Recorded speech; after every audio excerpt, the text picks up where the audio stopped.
sa pinakamagandang na kliyente po natin or candidate for Hungary. Ayan.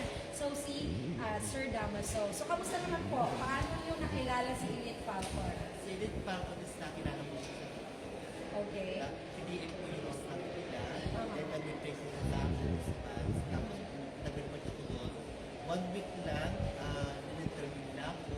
After nun, 1 week nagpunta ako ng BFS. Tapos ako, BFS, nag-intay lang ako ng 2 months. Nag-report na ngayon ang aking sepas from Hungary.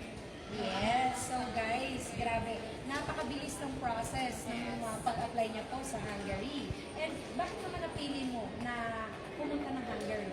Kasi mas better sa Hungary kasi pwede din ako mag-decide kung pag-tapos ko ng Yes, that's true. So, gateway po to Europe and other Schengen countries po ang Hungary.